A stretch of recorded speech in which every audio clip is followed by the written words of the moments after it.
I was recently in Sydney. So, ayun, nakapagkatuwaan namin, di ba? I think nabanggit ko sa'yo, mag-ghost hunt kami. Yes, yes, I remember that. Yeah. Nag-host hunt kami.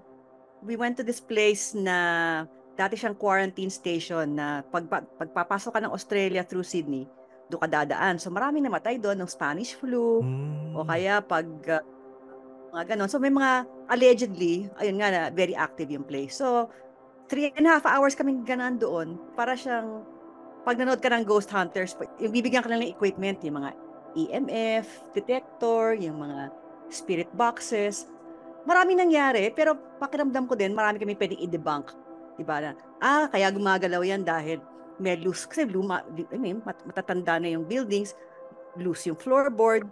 But there was one thing na we thought was very interesting na medyo mahirap i-debunk. And we have pictures of it. And I wanted to see whether you guys can see something or if you can see something there that I can't see in the pictures. Pero ikwento ko na lang sa inyo, teka, I'll share my screen. So one of the things that they gave us was LSS SLS camera. Mm. Para siya ang kanyang basis para siyang yung pang Xbox Kinect. Yes. It finds patterns, no? So normally human patterns. Hindi naman siya foolproof. Like for example, ito makikita nyo, para bang parang magkakaroon ng mga mag-outline siya na gumagalaw. Pero for example, this time, sabi namin, mukhang mukhang table to, mukhang minap niya yung table.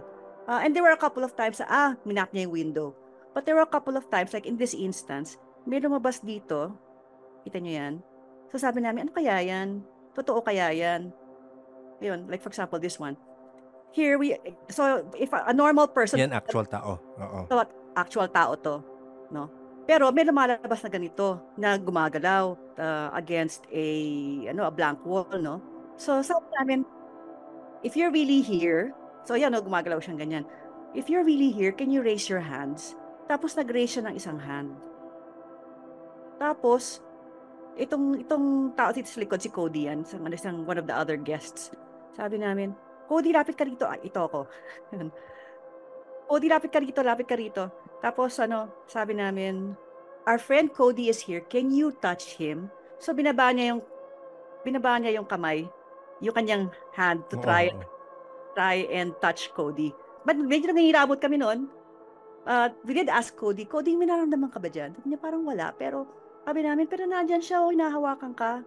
So, there were a lot of things that happened that night. Medyo, sabi namin, hindi, meron logical explanation yan. Pero ito yung the one thing na parang walang logical explanation. So, I'm just wondering if you guys can see anything here that I can't, that the camera didn't see. I mean, is this real? Or, may nasa-sense ba kayo? Ako po, bukas mo pa lang nung unang nung unang picture. May na-sense na agad ako. However, it's very faint. Maybe because third party. However, if you're going to go back to the first photo that you that you showed us, itong yan, yung may cabin na yan, yung may dilaw na yan. Yan. Isang yan kasi, medyo may explain ko pa yan kasi, and this is something that you can actually see it in the photo as well. If you zoom out ka, ang naskaskan mo parang tubo yata eh. Oo, parang feeling ko tubo yan eh.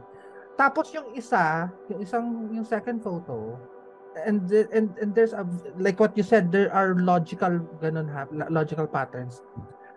The reason why it would look like that is because sometimes naskaskan din nila yung patterns ng mga manlilipad, yung mga flies. Nasaskan nila yon. So medyo that I could still see it na yan hindi ako medyo paniwala dyan. However, when you closed out everything and I saw the other one, I immediately felt a little girl. I don't know why, but I immediately felt a little girl. I can see her wearing, I don't know what color it is, but it's a dress that has like ribbons. Never ribbon, parang yung ganun-ganun na pattern sa ilalim ng, yeah, parang ganun yung pagkakagawa ng kanyang dress. But other than that, that's the only energy that I felt. Now, again, this ayokong sabihin na ako, nagmamagaling si Sam. This is just something that, kasi mamaya, anong level ang Oo, ginamit? may bigay na level na naman, eh, no? Oo, ayoko kasi ganun. Kaya kasi, this is just what I felt. Hindi ako nakikipagpipit kasi hindi ko. Basta, this is what I felt, and this is, I don't know the story of the whole place. You said na parang quarantine camp siya for something. So, I don't know when was that and stuff like that. But all I can see is that she's a little girl. She's not little. She's probably around like 11 or 12. Tapos, she has a very, ano yung, sa Tagalog parang sponghado. Yung medyo, sponghado yung pagkaka-blunt ng buhok niya. Yung medyo, basta, yung pag ganun yung buhok niya eh. Basta pag ganun yung buhok niya eh. Hindi ko makita. Kasi I can see him, I don't know why, but I can only see her from the back. Okay. I don't know why, but I can see her from the back. And that's how I can only imagine it. Asymmetrical yung dress niya. Tapos long yung hair niya na, siguro mga shoulder length. Pero dahil sponghado siya, malaki siyang tingnan. Yun ang nakikita ko. I'm so sorry. Actually, the spirit that they say is a little girl. Dun sa may Ayun na. hospital area. Kasi syempre merong hospital ward. Ganun. So nasasabi nga, Biker Mama, nasasabi nilang may little girl rin talaga doon. Oo, may little girl. Merong isang doktor who was like 6'6". Merong mga dumadaan minsan sa kalsada na may ball gown skirt. Yun yung parang, yung sa Bond Trap na mga damit. Bond Trap family. Oo. Yun yung nakikita yung sinasabi ko na parang gano'n. Parang asymmetrical na gano'n. Okay, game. Olivia, ba't nagre-react ka? Parang maano ka dyan. Napunta ka na naman. Ay, nakita lang ako. Ano kasi tawag dito, tinatry ko na lang din na may nakita lang ako nung sinabi niya yung doctor. Hindi ko kasi po matap masyado yung nangyayari that time, pero medyo way back pa yung natap ko. May pwede po kayong bumalik dun sa first picture. Yan.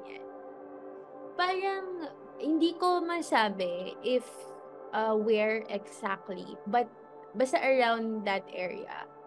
Tas kailan po ba siya na-establish yung sa quarantine na yan?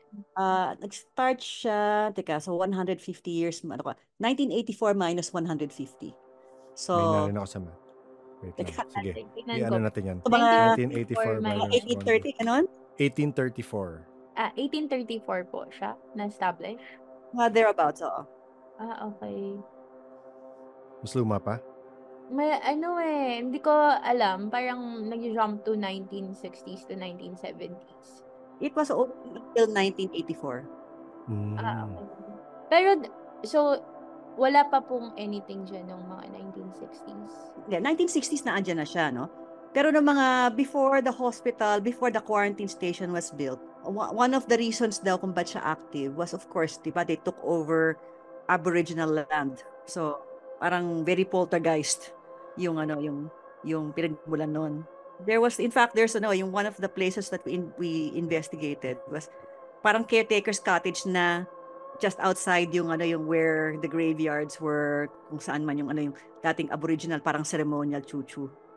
Tapos ayun nga so by then medyo mga midnight na, medyo pagod na ako. Tapos they were telling me, wag ka nalapit yan sa aparador na yan, baka biglang bumukas yan. So umupo na ako doon sa kama na katapat nung aparador. Tapos at first the guide was standing near the aparador. Bumukas siya. Sabi namin, hindi, kasi nandiyan ka eh. Katayo ka dyan, oo. Katayo ka dyan. In fact, inulit nga nung asawa ko, yan. Sabi niya, hindi, tinan mo iano ko tayo, ihasar ko ulit. Tapos maya-maya, ito nga, bumukas na nga siya ulit. Tapos, at paulit-ulit siya bumubukas sa harapan ko. Tapos sabi ko, paulit-ulit bumubukas? Oo, so sabi ko, alam mo, pagod na ako, gusto ko na umuwi. So, dead muna ako sa'yo. Oo, so it's basically a lot of energy na people who died, yung mga upset na mga aboriginal spirits, mga ganon. Parang it was partly an asylum, partly a hospital, partly a prison. Parang naghalo-halo na sila. Okay. Kasi parang, ayun nga po, I'm not sure if around 1960s to 1970s. Parang medyo very brutal yung nakikita ko. Parang there's like a doctor na medyo mali yung ginagawa niya. Parang basta may nakahiga daw dun sa bed na babae. Tapos parang na sinabi mo yung doctor, yung may sinabi ka pong doctor, bigla siya nag-appear sa mind ko. Tapos yun na, nag-start na. Basta parang may ginagawa siya dun sa girl. Like, ina-cut open niya. Tapos very brutal. Like, ano siya parang siyang, parang na-experiment or something. Yun yung na-feel ko, na parang very magical. Di ko alam kung magical or scary place tong napuntahan nyo. Pero nakakatakot po siya. Kasi parang yung doctor, parang, alam mo yun, like yung intention niya is to really kill, I guess, the girl. So, yun yung nakikita ko kanina. Hindi po yung picture. More on na yung nangyari na sa lugar. May kinakat open. Around that time. Inayas po, kasi I'm planning to go to Australia. Saan lugar to? Sydney, outside of Sydney, Manly Harbor. So, Teka lang po, type ko lang po. Baka pwede akong makadalaw. Ano po ulit? Masokista ka rin eh, Oo no? nga eh. Hindi na ako, curious ako. Gusto ko ng ganyan. Ano po yung pinahiram sa inyo yung ganun? oo. So, Kasama sa tour. Gusto ko. may mga EMF detectors kami, may mga, like yung yung spirit box. So, I didn't really, pay attention to the spirit box dahil puro gumaganon lang siya. Tapos, meron kaming kasama na guest na yung kanyang name hindi common. Hindi Mary, hindi Anna, hindi Elizabeth. Tapos, biglang we were hearing all these sounds, but it's basically parang scanning the radio frequency. Yes, oo. Ang pangalan niya, Kanie.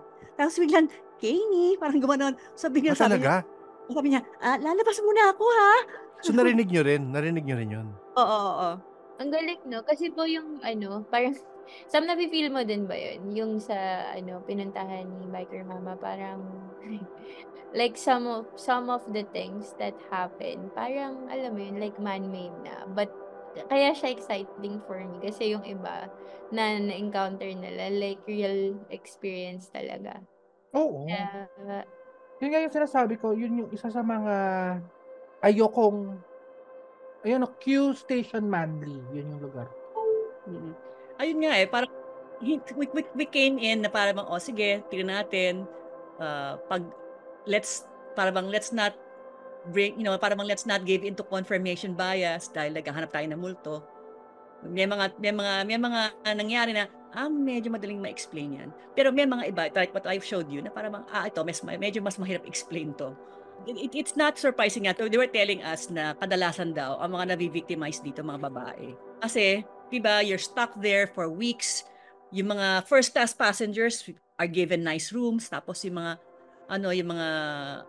let's say kung mahirap kang passenger, tapos you're stuck in the third, you're stuck there. So syempre madali kang abusuhin ng mga lalaki. And they could be doctors, di ba? Oo nga. And baka nagkaroon ng serial killer doon. I don't know. Parang yung vibe lang talaga ng place. Tama po si Biker Mama. Parang hindi ko nga ma-explain kanina eh. Kasi parang sabi ko, ba't ganun? Parang siyang hospital, like yung setting. Pero nung pumunta ako. Binisita mo na. Kasi sinilip ko lang naman. Sumilip lang ang saglit. Tapos pag ikot ko kanina, para lang siyang room. Tapos yung room, medyo, sobrang dirty nung room. Tapos sobrang daming mga, parang medical equipment sa gilid. Like kung ano-ano talaga. Pero kadalasan kadalasan mga sister. Wait lang.